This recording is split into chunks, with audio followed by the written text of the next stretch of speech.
Assalamualaikum warahmatullahi wabarakatuh. Allahu Akbar.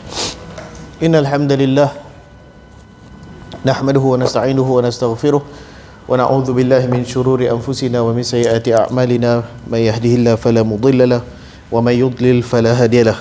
Asyhadu an la ilaha illallah wahdahu la syarika lahu wa asyhadu anna Muhammadan abduhu wa rasuluhu la nabiyya ba'dah, amma ba'd. Alhamdulillah, pada minggu ni kita sambung perbincangan tafsir ijmali kita. Pada kali terakhir kita sampai ke ayat 49 kan? Ayat 50, maaf. Ayat 50 daripada surah An-Nisa, iaitu firman Allah Subhanahu Wa Taala masih berkenaan dengan Bani Israel, yang mana Allah Subhanahu Wa Taala menyebutkan, perhatikanlah betapakah mereka mengada-ngadakan dusta terhadap Allah Subhanahu Wa Taala, dan cukuplah perbuatan itu menjadi dosa yang nyata bagi mereka, iaitu Allah Subhanahu Wa Taala membantah mereka punya dakwaan mereka yang mengaitkan tazkiyatun nafs, yang mengaitkan penyucian jiwa ini, penyucian diri daripada dosa. Mereka mengaitkannya, kami ini adalah orang yang tak berdosa. Orang ataupun kalau berdosa pun akan diampunkan, pasti diampunkan oleh Allah Subhanahu Wa Taala. Kalau masuk neraka pun tak lama, 40 hari saja. Mereka sebut semua ni di atas alasan mereka sebab apa? Mereka adalah Bani Israel, umat yang dipilih oleh Allah Subhanahu Wa Taala. Jadi apa yang mereka buat di sini? Mereka menyangkutkan soal kebersihan jiwa ini ataupun pengampunan dosa ini, mereka menyangkutkannya dengan soal keturunan. Okey, sedangkan kita bila dah datang, betul lah Bani Israel pada suatu ketika dahulu dilebihkan oleh Allah Subhanahu Wa Taala, bukan dilebihkan dari sudut sebab keturunan, sebab mereka Bani Israel maka Allah ampunkan, tak. Tetapi Allah pilih mereka untuk mengutus banyak rasul daripada kalangan mereka. Kalau kita tengok yang 25 nabi tu kan, sedara 25 nabi tu bermula daripada Nabi Ishaq alaihissalam sehingga kepada Nabi Isa alaihissalam, berapa ramai dalam golongan para rasul tu adalah daripada Bani Israel. Yang bukan daripada Bani Israel sikit kebanyakannya memang daripada Bani Israel. Nabi Yahya alaihissalam daripada Bani Israel, Nabi Zulkif alaihissalam daripada Bani Israel, hatta Nabi Isa alaihissalam pun daripada Bani Israel. Jadi memang dari sudut suatu ketika dahulu Allah Subhanahu Wa Taala memilih rasul banyak daripada kalangan mereka. Yang tu betul ke salah? Yang tu betul. Okey, tetapi itu yang pertamanya dulu, satu ketika dahulu. Dan yang keduanya, macam mana sekalipun Allah Subhanahu Wa Taala tidak pernah mengaitkan pengampunan dosa tu atas dasar keturunan, tak ada. Kalau Bani Israel pun buat benda salah, kena hukum tak kena hukum? Kena hukum juga, padahal mereka lagi banyak kena hukum. Syariat mereka, kalau kita ingat dulu dalam surah Al-Baqarah kita belajar kan, bila mereka mensyirikkan Allah Subhanahu Wa Taala, bila mereka menyembah anak patung, saya setiap kali sebut salah semua, patung anak lembu mah tu kan, bila mereka berbuat syirik tu, apa hukuman Allah Subhanahu Wa Taala ke atas mereka? Orang-orang golongan yang kekal mentauhidkan Allah ketika tu diarahkan untuk membunuh orang yang berlaku syirik pada Allah Subhanahu Wa Taala. Ini syariat mereka. Syariat kita sekarang, kalau berlaku syirik, na'uzubillah, bukanlah kita minta, tapi kalau seseorang tu mensyirikkan Allah Subhanahu Wa Taala, kemudian dia bertaubat, kena bunuh atau tak kena bunuh?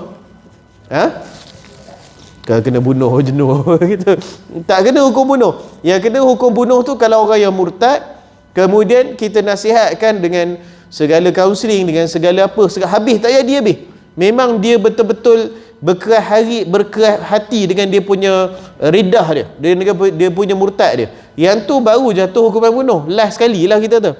Okey, tapi syariat Bani Israel ni syariat yang lebih tegas lagi.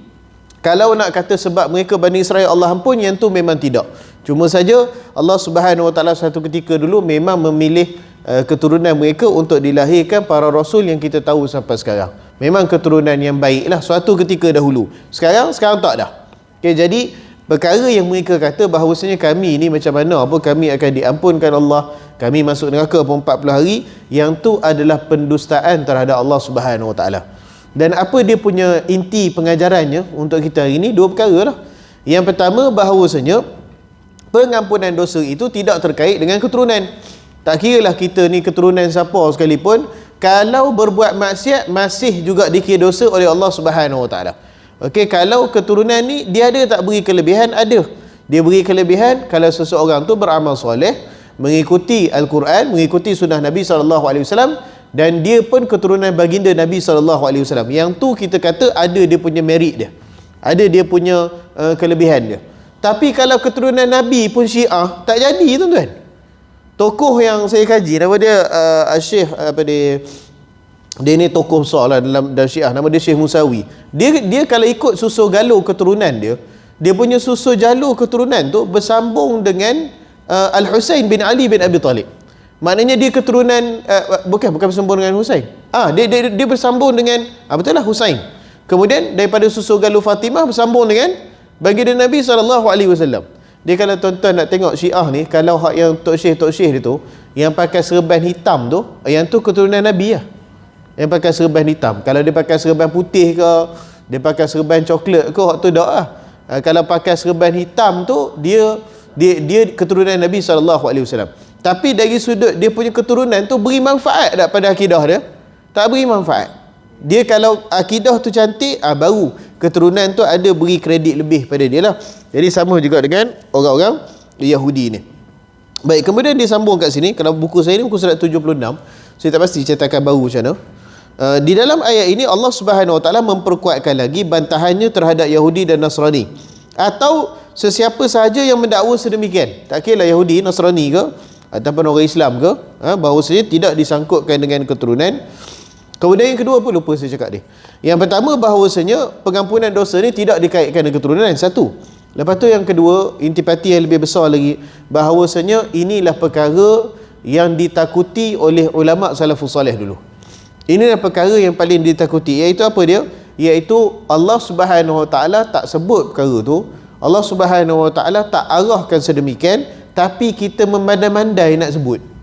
Yang tu yang mereka dengan sikap waraknya mereka tu, mereka takut nak berbuat sedemikian. Sebab tu kalau kita tengok fatwa-fatwa zaman salafus salih dulu, mereka kurang cenderung untuk nak kata secara tegas halal ataupun haram dalam perkara-perkara yang mereka sendiri pun tak berapa pasti kata. Habis-habis mereka kata saya cenderung, saya tak cenderung, habis-habis macam tu saja. Dia tak, melainkan kalau perkara tu jelas lah, apa hukum daging khinzir tu haram lah, so Al-Quran dah sebut. Tetapi untuk perkara-perkara barangkali hukum hakam perkara-perkara yang baru ada pada zaman mereka, warak mereka tak mahu nak sebut halal haram secara tegas sangat. Sebab apa? Barangkali perkara tu halal di sisi Allah Subhanahu Wa Taala, barangkali ijtihad kita tersilap, barangkali macam tu. Okey, jadi tu satu perkara keberhati-hatian mereka. Sebab apa? Allah Subhanahu Wa Taala berlaknat orang yang yaftaruna 'ala Allahil kadhib. Orang yang Allah Subhanahu Wa Taala tak sebut macam tu, tak arah macam tu, tapi dia confident je sebut ni daripada Allah Subhanahu Wa Taala. Okey, jadi hati-hati macam tu, sikap macam tu. Kita kata nak pula zaman sekarang ni kan, kita kata dia bila dah zaman moden, teknologi maklumat ni senang dan sebagainya, dia jadi orang jadi terlebih confident kan. Nak pula kalau kita kata nampak dah mula terkenal sikit, dah mula orang kenal sikit, mulalah kadang-kadang dia punya statement dia tu benda-benda yang benda-benda yang kita kata boleh diragui lah, kita kata kan. Saya ingat baru ni pun berkenaan soal SOP apa sebagaimana kita ikut ni, pihak kerajaan, pihak KKM suruh kita ikut SOP, pihak KKM suruh ambil booster kan. Tuan-tuan kalau tak ambil booster pun ambil lah, nasihatkan ambil. Kita serahkan pada golongan pakar kena ambil, kata kena ambil, kita ambil lah. Anak saya semalam pun yang umur yang darjah 2 tu pun semalam baru dapat dia punya vaksin dia. Okey, tapi bila keadaan macam ni kita kata ada juga yang sedihnya orang-orang agama, bukan kalau orang dok gaji agama kita faham lagi. Ada orang golongan agama kata kita ni SOP yang meruntuhkan akidah umat Islam. Sebab apa? Sebab solat renggang. Tak habis-habis isu solat solat renggang tu. Macam betul perkara ni kamu tahu daripada Allah Subhanahu Wa Taala, kata pun kamu mandai-mandai macam ni. Okey, jangan kita terlalu overconfident sangat. Dalam bidang hadis pun macam tu juga saya tengok. Hadis Nabi SAW ni luah. Okey, barangkali kita baca satu hadis, kita tak baca hadis yang lain, kita dah salah faham. Ada jadi macam tu. Sebab tu lebih kurang tahun lepas ada golongan agama juga, bukan golongan dok ngaji agama, golongan degree dalam agama, master dalam agama. Boleh keluar kenyataan solat duha tu bid'ah. Ada sebut macam tu. Solat duha itu bid'ah. Sebab apa? Sebab ada hadis Imam Muslim, Aisyah radhiyallahu anha kata Nabi SAW tak pernah solat duha. Dia baca satu tu. Dah dia kata apa? Solat duha ini bid'ah. Padahal maksud Aisyah tu, Nabi SAW ada masanya solat duha. Sampai kami kata Nabi tak pernah tinggal solat duha. Sebab berterusan solat duha dia. Ada masanya Nabi SAW tinggalkan solat duha sebab dia takut jadi wajib untuk kita. Okay? Ada masanya Nabi tinggalkan solat duha, Aisyah radhiyallahu anha kata, sehingga kan kami sangka Nabi tak pernah solat duha. Itu cerita dia. Tapi dia baca satu hadis tu dah dia confident, tutup kitab, post kat Facebook, solat duha bid'ah sebenarnya. So benda-benda ni lah tuan-tuan, kita kadang-kadang, bukan kadang-kadang, untuk orang awam kita ni selalulah pembacaan kita tidak meluah, penguasaan kita tidak baik. Tapi bila dah dapat keyboard tu kita rasa syok gila nak sebut, kata kan. Ini benda-benda kita berhati-hatilah, selain daripada orang-orang yang duk sebar benda macam, orang yang duk tulis benda macam tu, termasuk jugalah orang hok duk sebar benda macam tu. Baik-baik kita kata hati-hati dengan perkara ni, sebab kita takut kita mengadakan pendustaan terhadap Allah Subhanahu Wa Taala. Allah tak sebut macam tu, tapi kita pula hak bandar-bandar sebut macam tu. Itu sikap Yahudi yang Allah Subhanahu Wa Taala laknat. Dalam surah ni kita belajar, ambil pengajaran dalam hidup kita. Okey, jangan kita terlalu overconfident sangat-sangat, kata kan. Hati-hati perkara ni. Baik, kemudian disebut kat sini betapa berani mereka membuat pendustaan terhadap Allah, bahawa mereka umat yang suci bersih dari dosa dan mereka mempunyai keistimewaan yang tidak dimiliki orang lain. Sebab tu Yahudi Israel sekarang pun nak tembak orang Israel ikut suka hati dia. Sebab apa? Masuk neraka pun 40 hari je. Dia macam tu. Okey. Dan memadailah dengan dakwaan tersebut, mereka sebenarnya telah ditimpa dosa yang sangat-sangat nyata. Tapi kalau Yahudi Israel ni memang sangat zalim. Kita tengok orang doktor daripada Palestin, orang merawat orang, bawa keluar pistol, pum, tembak. Saya ingat 6 bulan lepas, pelajar universiti elok je pergi universiti, nak belajar dekat Palestin tu, bawa keluar pistol, pam, 4 dah tembak kawan tu. Perempuan pula tu. Ni kenapa? Sebab suspected terrorist, kata. Sehingga kan kes Allahyarham Aisyah Sofiah. Pernah dengar Aisyah Sofiah? Kalau tuan-tuan tengok poster Palestin, ada seorang budak umur 2 tahun, perempuan, rambut kerinting. Perasan tak? Ada seorang. Cuba cari. Kalau poster-poster Palestin selalu menggunakan gambar dia. Saya punya pensyarah dulu, Dr. Radwan Jamal. Dia daripada Palestin betul lah. Dia kata, hal ta'rifuna ma hadhihi surah. Dia kata, kamu tahu tak ni gambar siapa? Dia kata kami tak tahu. Setiap kali tengok poster Palestin, ni gambar tu ada seorang budak rambut kerinting 2 tahun, comel, Arab, dengan apa? Dengan bulu mata lentik lagu tu kan. Dia kata, tahu tak gambar siapa ni? Dia tak tahu. Dia kata ni nama dia Allahyarham Aisyah Sofiah. Dia ni budak 2 tahun.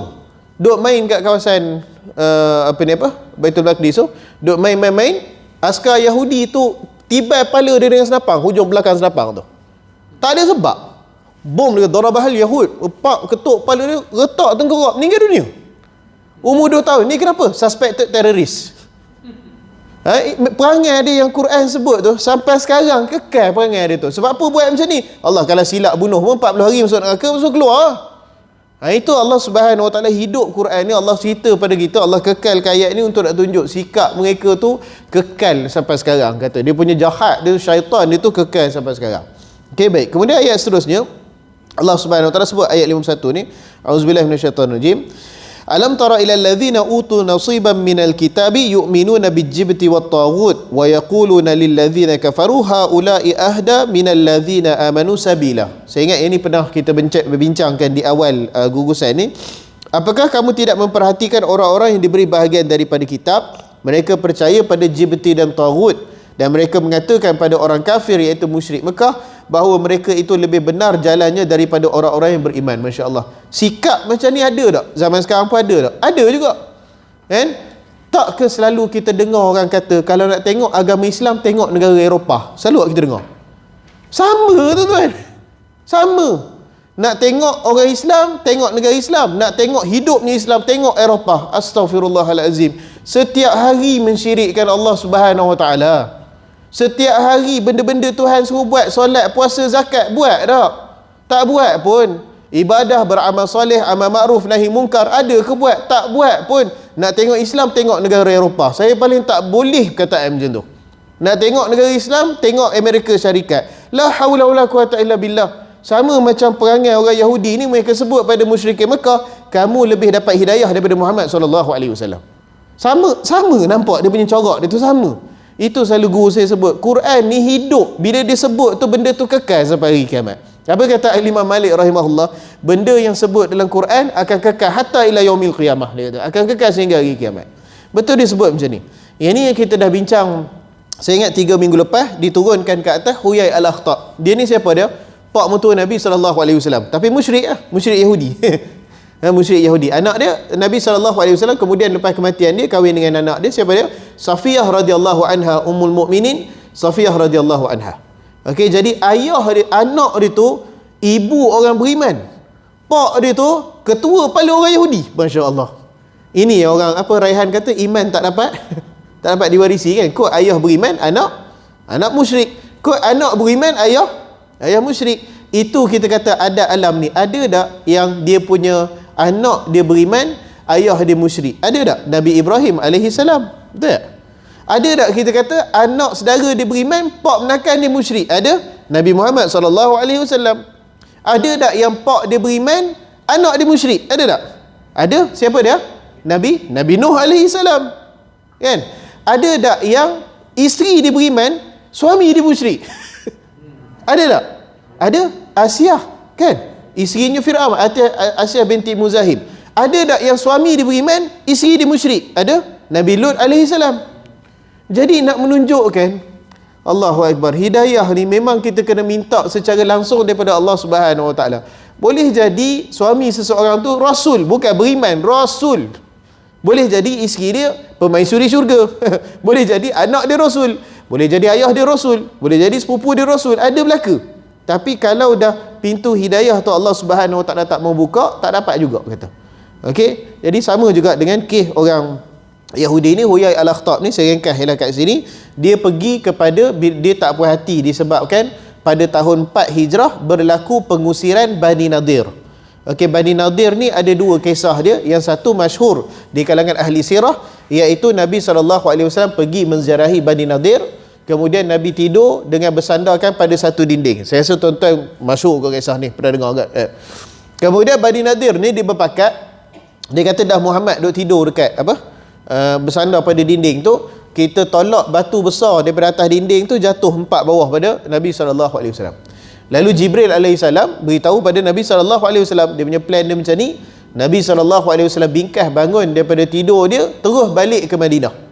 Dan sahabat pelik sebab Nabi SAW, kita tahulah akhlak dia macam mana. Kalau dia bangun dulu, dia kejutkan sahabat dia.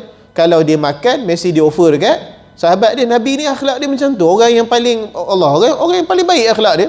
Kan? Allah Subhanahu Wa Taala iktiraf akhlak Nabi ni, wa innaka la'ala khuluqin azim. Dan sesungguhnya kamu mempunyai akhlak azim, akhlak yang sangat-sangat hebat. Jadi Nabi SAW bangun balik ke Madinah. Sahabat pun bangun tengok Nabi tak ada, balik Madinah. Jumpa Nabi SAW, kata Bani Nadir berpakat untuk nak campak batu besar tu, jatuh atas dia. Yang ni riwayat yang masyhur di kalangan ahli sirah, tetapi sanadnya dhaif. Wallahu alam. Okey. Yang sahih apa?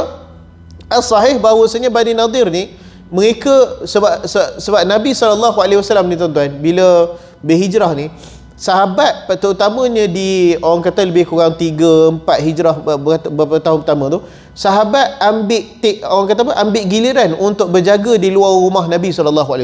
Jadi guard lah kan, orang ni jaga 2 orang, lepas tu orang ni jaga 2 orang, macam tu. Nabi tak ni kita kata apa ni, usaha daripada sahabat, inisiatif daripada sahabat radhiyallahu anhum. Jadi Bani Nadir ni mereka berpakat nak bunuh Nabi SAW.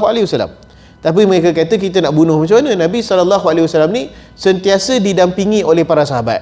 Paling kurang pun dia didampingi dengan 10 orang yang bersedia untuk mati untuk dia bila-bila masa. Nabi SAW.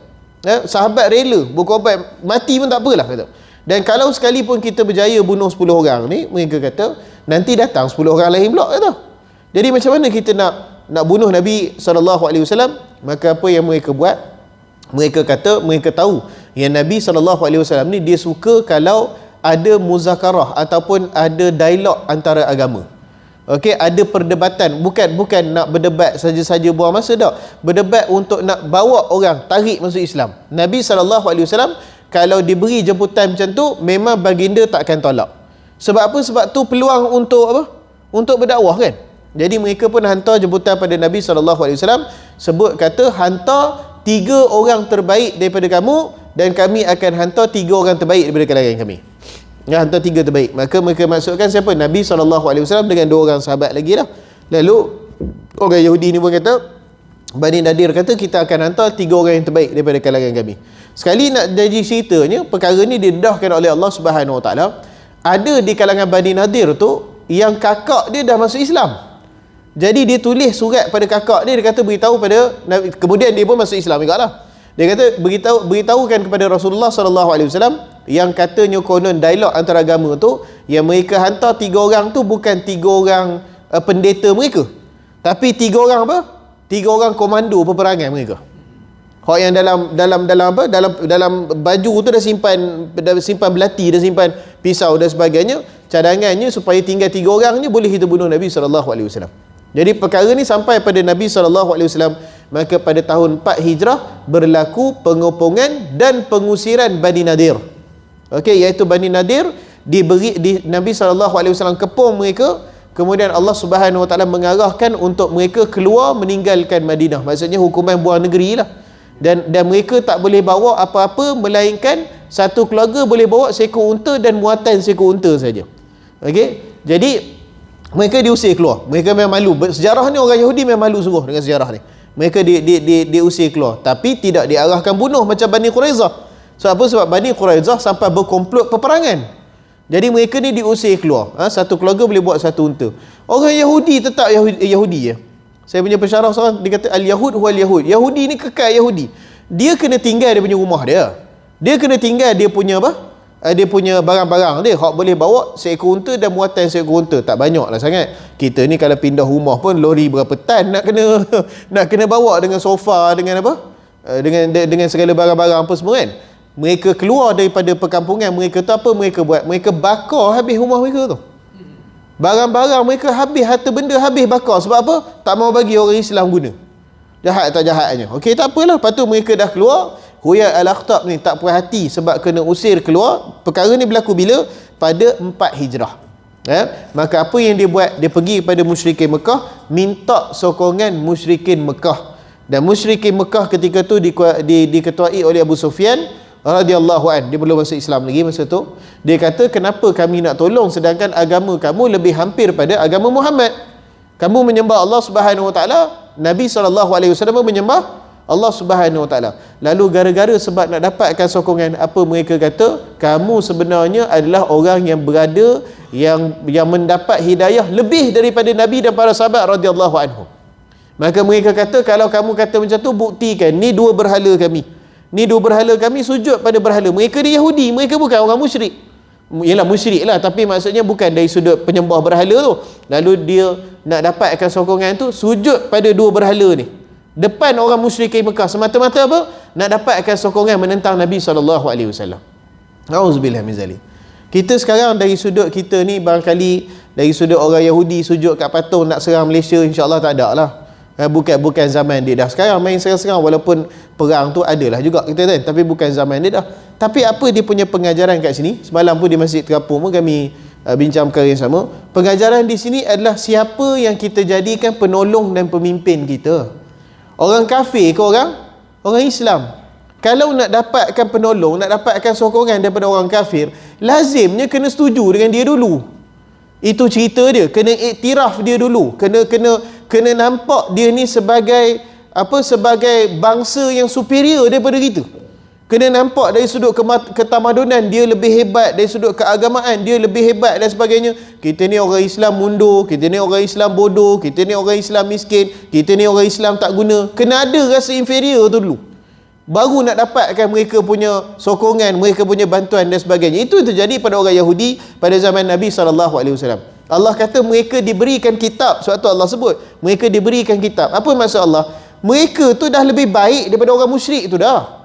Orang musyrik tu tak ada kitab apa pun, duduk dalam keadaan jahiliah, tawaf Kaabah dalam keadaan bertelanjang. Itu hidup dia. Kamu diberikan kitab, kamu diberikan Taurat, kamu diberikan Injil, tapi boleh kamu sembah berhala tu semata-mata nak dapatkan sokongan, nak tentang Nabi SAW. Sama juga dengan kita. Kita lahir dalam negara Islam, kita duduk dalam negara Islam, kita duduk dalam Jamaatul Muslimin. Tiba-tiba pula kita nak buang semua ni, kata masyarakat musyrikin Eropah, LGBT dan sebagainya lebih baik daripada kita lagi. La haula wala quwata illa billah. Dia ada rasa apa? Dia ada rasa inferior tu kan. Kita ni teruk, kita ni tak bagus, kita ni bodoh, kita ni miskin. Sikap tu ada dalam diri kita. Kita kena ubah benda ni. Kita kena kita adalah orang Islam yang mentauhidkan Allah Subhanahu Wa Taala sebagaimana yang Allah suruh. Kita lebih baik daripada mereka lagi. Sebab tu saya memang terang, saya memang tak suka kalau orang kata apa, cara-cara pendidikan anak dan sebagainya. Zaman sekarang ni, kalau tuan-tuan ingat masa kita kecil dulu, kalau kita tak buat kerja rumah, apa jadi tuan-tuan? Ini partner kita ingat, mau tak kena berdiri atas kursi, tak kena apa? Tak kena berlari padang 10 kali, lagi tak cukup 10 kali, jangan masuk kelas, kan? Dengan apa? Dengan kena sebat tangan ya. Allah, kita memang pernah kena belaka, kata memang kalau balik sekolah dulu beritahu kat ayah, tadi cikgu pukul kat sekolah, pak tambah lagi dulu. Betul tak? Zaman dulu, sebab hormatnya pada guru ni, pak tambah lupa sekeh kepala, hang buat apa kat sekolah? Sekeh dulu baru tanya. Zaman kita, sebab tu kita ni dengan guru, Allah memang hormat lah, kata kedudukan. Zaman sekarang beri kerja rumah 20 muka surat, buat police report. Sampai ke satu ketika, saya ingat lebih kurang 5-6 tahun dahulu, ada cadangan bahawasanya pelajar-pelajar ni balik sekolah, guru kena beratur. Kiri kanan pagar tu kena sambut budak-budak ni balik sekolah. Cikgu pula kena hormat ke? Bukan kata kena terajang budak tu sampai mati dah. Tapi tempat tu tak kena, kata. Tak boleh marah. Tak buat kerja rumah kena biar, tak boleh marah dan sebagainya. Sebab apa? Sebab budaya pendidikan barat, budak-budak ni tak boleh marah. Itu budaya pendidikan barat. Budak-budak tak boleh marah. Kenapa? Kalau marah nanti kan dia jadi lagi teruk, kata kan. Sedangkan kalau kita tengok taklim, pendidikan yang diberikan dalam agama ni bukan sedemikian. Kan kata Nabi SAW, ajar anak kamu solat umur 7 tahun, kemudian kalau 10 tahun juga tak solat, Nabi kata apa? Pukul dia. Apa kata ulama hadis dalam bab tu? Kalau dalam bab solat pun kita kata benda yang sepenting-penting perkara pun ada unsur begitu, yang bab-bab lain pun sama jugalah kita tu. Sebab itu dalam bab solat. Okey? Tapi zaman sekarang ni kebelakangan memang tak boleh marah, tak boleh ni dan sebagainya. Bukan kata saya kata terajanglah budak tu sampai mati tak, tuan-tuan. Tapi unsur hukuman tu kena ada, kata. Unsur pujukan ada, unsur hukuman dan ada. Zaman sekarang tak boleh dah buat macam tu, kata. Saya ingat mak saya pun cakap, kalau dia pesan dulu masa dia kerja cikgu pun, jentik pun jangan. Sekarang jentik telinga pun report polis. Polis dengan wah datang. Kenapa? Ada kes penderaan. La haula wala quwata illa billah. Bukanlah salah ke polis tu, orang report dia kena siasat lah. Itulah dia punya apa? Dia punya kerja dia kan. Tapi pendidikan tu kata kita kena buat macam ni. Sebab apa? Sebab negara barat dah lama dah maju dalam sistem pendidikan, mereka buat macam ni. Soalan dia, dekat negara kat sana mereka buat sistem pendidikan macam tu, adakah melahirkan insan yang soleh? Tu soalan dia. Adakah melahirkan generasi yang baik? Tak. Mereka melahirkan generasi yang mak ayah dia pun dipanggil nama je, tuan-tuan. Orang-orang putih ni, mak ayah dia panggil nama, kita panggil ayah, betul? Kita panggil mak. Kalau orang tua daripada kita pergi kedai, kita panggil pak cik, kita panggil mak cik, kita panggil tuan, kita panggil puan. Ada unsur hormat tu ada. Mereka ayah, kalau ayah saya nama Nasaruddin, tak panggil ayah, panggil Nasaruddin je. La haula wala quwata illa billah. Sebab apa? Dah tak diajar, kita kata, dengan rasa hormat dan sebagainya ni. Ya, mereka tu tak buat, fahamlah. Hak kita ni orang Islam nak ikut juga. Sebab tu apa kata Nabi SAW? Hadis ni saya kira hadis kegemaran sahabat baik saya, Ustaz Wafiq. Dia selalu baca hadis ni. Apa kata Nabi SAW? Akan ada satu kaum yang kalau dia buat apa pun kamu ikut, kata Nabi SAW. Sehingga kamu ikut sejengkal demi sejengkal, sehasta demi sehasta. Apa dia buat pun, tak munasabah macam mana pun kamu ikut, kata Nabi SAW.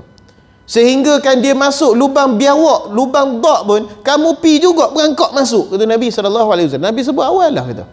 Kemudian sahabat tanya, siapa dia? Ahli kitab. Nabi kata, siapa lagi, kata. Jadi tak hak yang Nabi sebut tu? Memang jadi sungguh. Semua benda, ini maju, ini ke depan, kita kena buat macam ni dan sebagainya.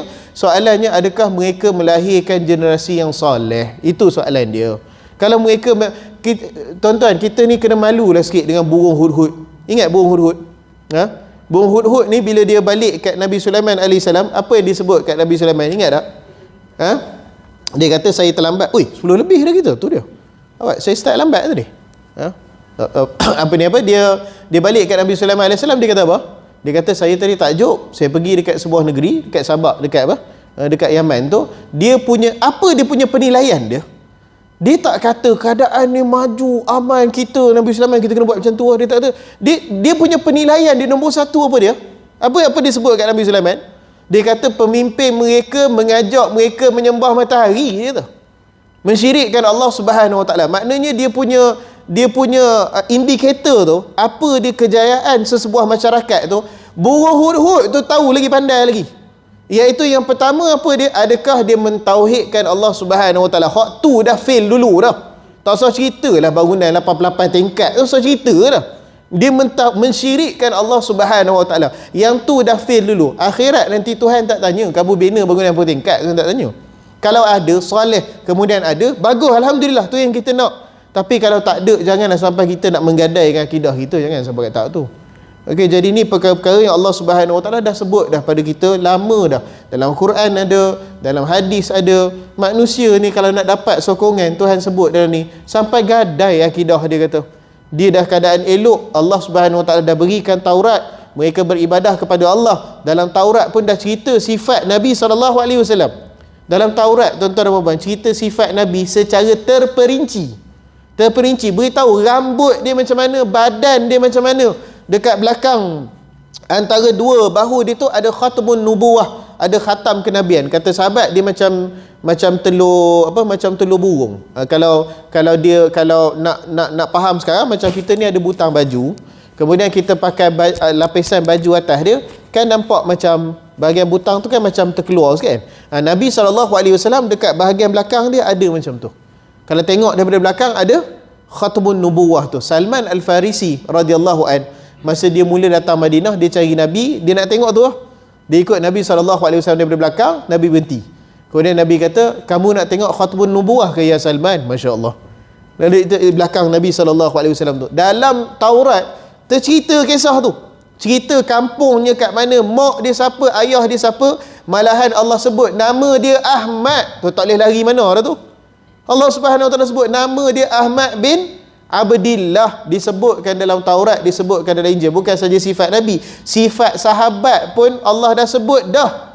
Allah kata mereka akan solat belakang Nabi, dan syariat mereka ada rukuk, kata Allah Subhanahu Wa Taala. Kamu akan nampak mereka rukuk, mereka sujud mengharapkan keredaan Allah Subhanahu Wa Taala. Tak boleh lebih jelas daripada tu. Akhirnya apa dia buat? Nak dapat sokongan musyrikin Mekah, sujud pada dua berhala musyrikin Mekah. Sebab gara-gara nak mendapatkan sokongan, punya benci kat Nabi SAW. Satu perkara lagi dalam kitab Tanbihul Ghafilin. Kitab ni terkenal, kalau negeri lain memang duk ngaji kitab ni ya. Peringatan diri yang lupa. Kita baik-baik tuan-tuan, kita hati-hati. Sebab di antara tanda orang yang dimurkai Allah Subhanahu Wa Taala apa dia? Yang ni kita balik, kita cuba muhasabah diri, cuba kita semak balik. Di antara tanda orang yang dimurkai Allah Subhanahu Wa Taala apa dia tuan-tuan? Allah letakkan dalam hati dia kebencian pada orang yang beriman. Baik-baik tuan-tuan.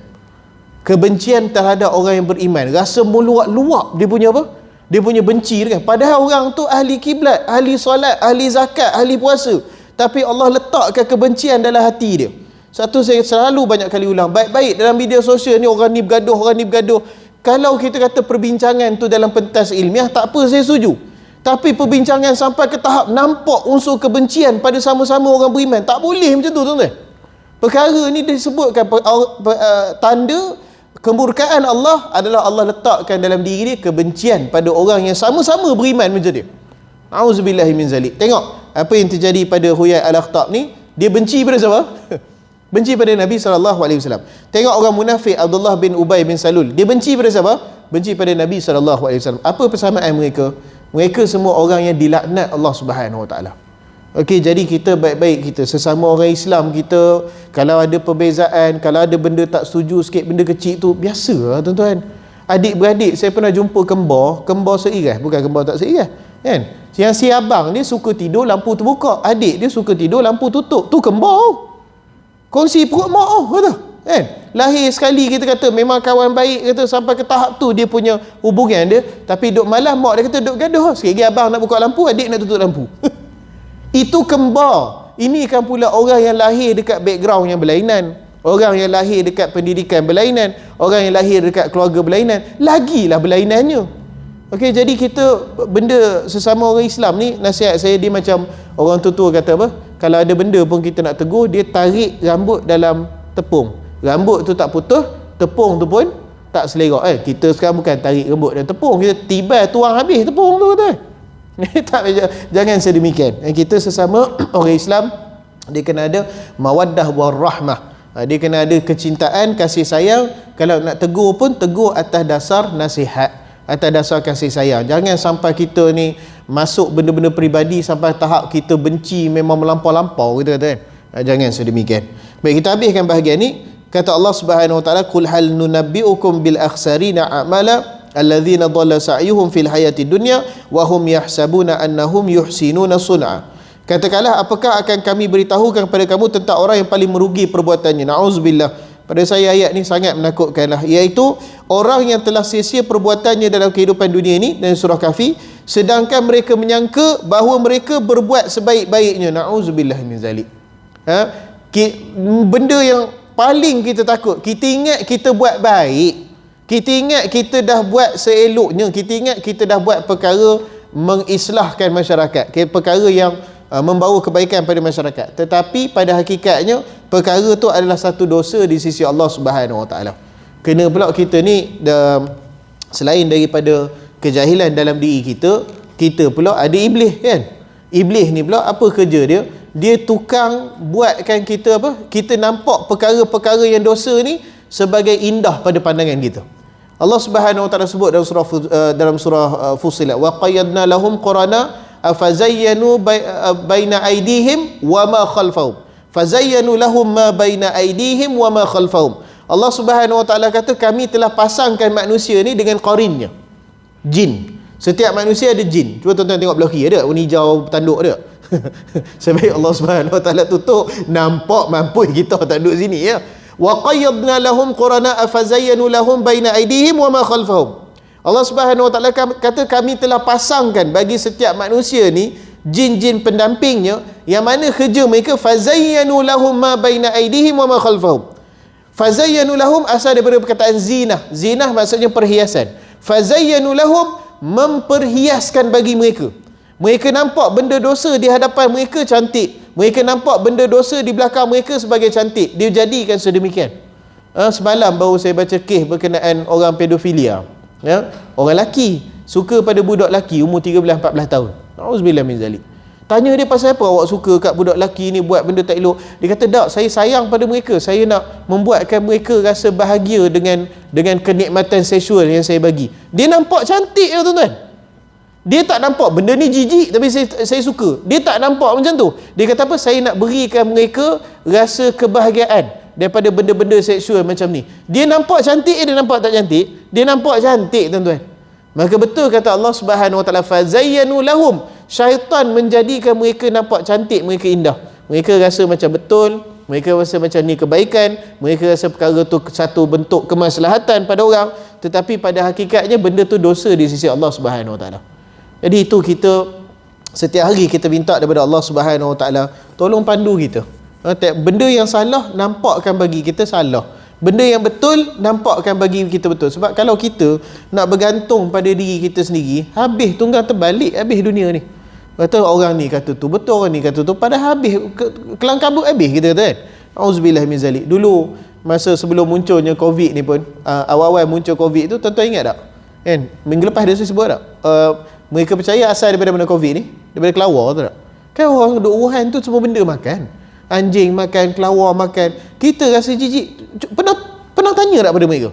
Yang hang makan kelawar ni kenapa? Dia tak kata benda ni jijik, benda ni tak sedap, benda ni kotor, tapi kami nak makan. Mereka tak akan sebut macam tu. Mereka akan sebut apa? Mereka akan kata benda ni banyak khasiat dia, sebab tu kami makan. Dia sebut macam tu. Ada satu dokumentari saya tengok dekat satu, bukan kat Wuhan, ada satu lagi saya tak ingat. Pasar dia tu memang jual anjing. Bukan jual anjing bela, jual anjing memang sembelih macam tuan-tuan beli ayam tu. Dia atas pasal jual anjing. Orang interview tanya kenapa duk makan anjing. Dia kata ada orang dekat dunia macam dekat negara barat tak boleh makan tak boleh makan daging, tak boleh makan lembu. Maka dekat sana lembu dikira benda yang tak boleh dimakan. Kami kat sini kami kira anjing benda yang boleh dimakan. Sama kata. Dari segi nilai itu dia kata nilai berbeza ikut masyarakat. Nilai dekat sini anjing ni salah satu makanan. Apa masalahnya? Mereka anggap lembu bukan makanan. Mereka anggap kami pula anggap anjing sebagai makanan. Apa yang masalahnya? Ini benda-benda yang kita fazayyanu lahum. Syaitan menjadikan mereka nampak indah, nampak betul perkara ni. Ada je dia punya justifikasi dia. Okey, jadi ini benda yang kita minta lindung daripada Allah Subhanahu Wa Taala. Kita ni memang kena insaf muhasabah selalu. Benda-benda yang kita buat setiap hari ni adakah betul menurut perintah Allah Subhanahu Wa Taala ataupun kita yang memandai-mandai kata benda ni baik. Okey, jadi baik-baik, hati-hati setiap langkah kita, hati-hatilah. Ya, wallahu alam. Baik, saya ingat sampai situ sempat saya kongsikan. Ni pun dah telah, saya rasa saya start lewat sikit tadi kot rasanya. Rasa sekejap sangat. Rasa mula lewat sikit tadi kot. Apa ni, dan untuk sebagai pengumuman tambahan, Ahad ni Ahad minggu kedua kan. Jadi apa ni, saya nak jemputlah tuan-tuan dan puan-puan, kalau ada masa kelapangan, biasalah Ahad ni selalu kita lapang kan. InsyaAllah saya akan beri kuliah di Persatuan Al-Islah kita pukul 9.30. Okey, buku yang akan digunakan adalah apa ni, Mausu'ah Muyassarah fil Adyan wal Madhahib Mu'asarah. Buat tak apalah kita ngajar bahasa Melayu, sebut buku tu, iaitu ensiklopedia ringkas berkenaan dengan agama-agama dan mazhab-mazhab kontemporari. Jadi insya-Allah setiap Ahad kedua saya jemputlah tuan-tuan dan puan-puan, kita bagi meriah sikit tempat tu. Sebab saya kesian tengok Islah ni dia punya, dari sudut dia punya tontonan tu okey, alhamdulillah, tapi dari sudut orang yang hadir tu 2-3 orang Jadi kadang-kadang untuk penganjur, sebagai penganjur kita, ialah benda ni pun majlis agama, majlis zikrullah, bagus kan, eloklah kita ramai kan. Okay, insyaAllah siapa yang ada kelapangan, saya jemputlah pukul 9.30 di Persatuan Al-Islah kat Matai tu insyaAllah. Wallahu a'lam. Sallallahu ala Muhammad wa ala alihi wasallam. Assalamualaikum warahmatullahi wabarakatuh. Salamullah, salamullah ala